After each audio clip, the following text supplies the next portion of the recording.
if Agabus, I believe it was Agabus, is going to prophesy about the famine um, in in Israel, famine coming to land, then uh, then it, of course you could wonder why it wasn't written down, because they're writing the scriptures then. But if he's going to prophesy of that then for them, then it's necessary. Then it's needed that when something is going to happen to the land, that there be prophets for it. Um, but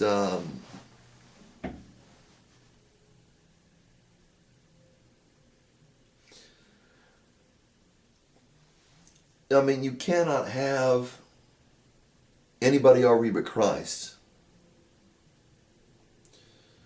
Paul said the head of every man is Christ. That means that it's not the Pope, that your pastor is not the head of the church. If he's not the head of the church, then why is he functioning at the head of the church? Or why is he functioning as the head of the church of your cell group?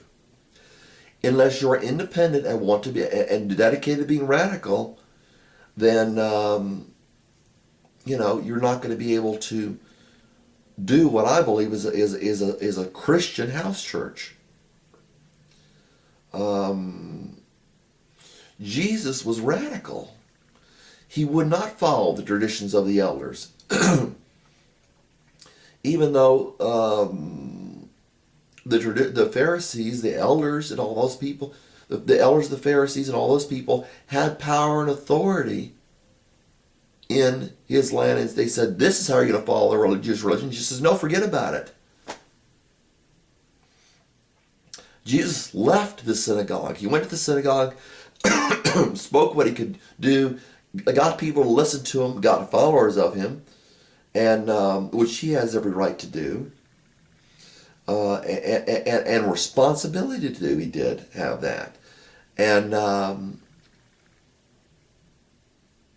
left the synagogue, went out into the desert to preach. Especially later on, went out, preached by the Sea of Galilee, and those people, they think, well, those people are, they're not around Jerusalem, they're not part of Judah, they're not part of Jerusalem, they're not part of the better part of Israel. Nathanael even said, "Nazareth, can anything good come from there?" And then Philip said, "Come and see." And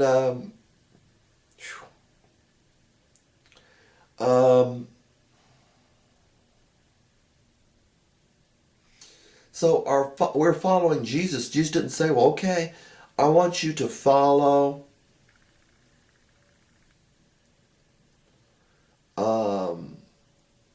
I don't want you to follow." He didn't say, "I want you to follow, just be under Judaism and keep preaching about the Christ." They were considered separate, because many of the Jews weren't following Christ on the whole, just as people don't follow Christ on the whole today. But the Jews who were following Christ, both men and women, and perhaps children, they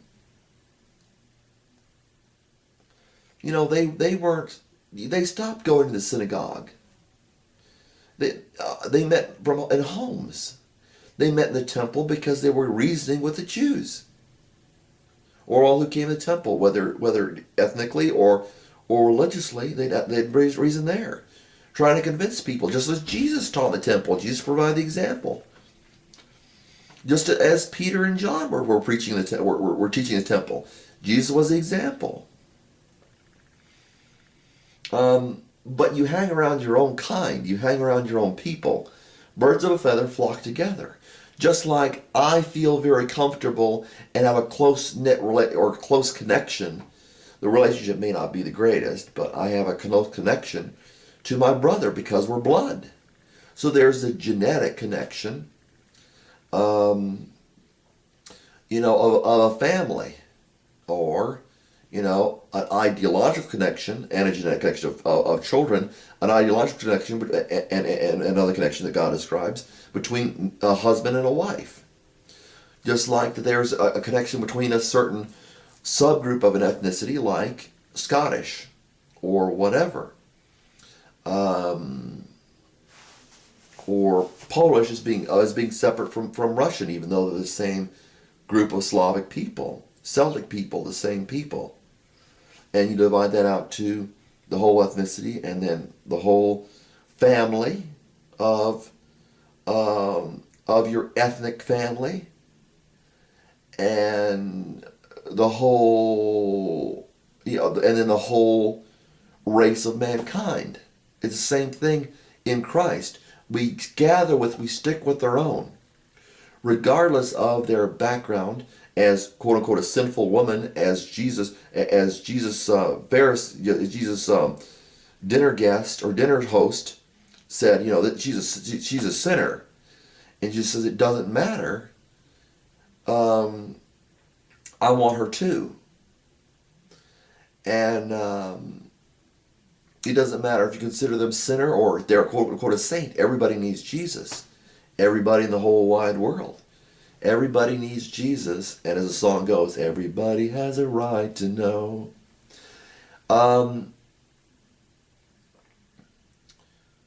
So there is no division of Christ.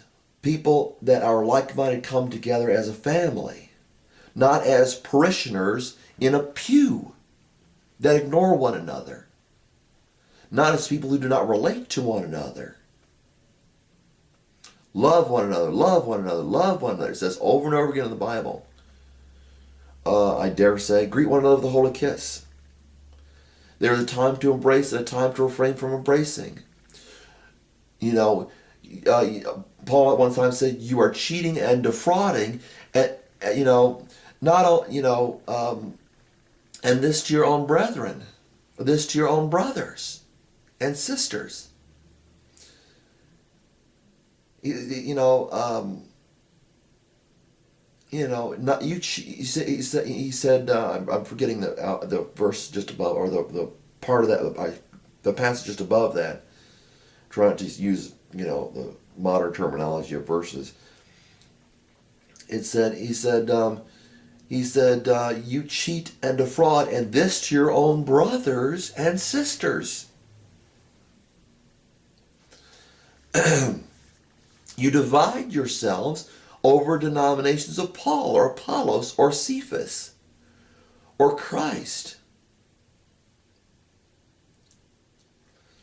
You look for a charismatic leader like Apollos, or you look for somebody like Peter, or you look for somebody like Paul who seems to have all this teaching to spout out, and you're not following Christ. You look for a head in your church that says, okay, this person can lead, and then this person tells you what you can do and what we're studying. It's not about studying. That you can do on your own. If you need assistance, you ask one of the brethren or one of the brothers. It's just a term that kind of picked up there. One of the brethren or one of the brothers or one of the sisters to help you understand. Because, the fact of the matter is, if you read George Barna's stuff, he's got a lot of statistics on stuff about the church, that there's really no difference between Christians and non-Christians. And there's a problem.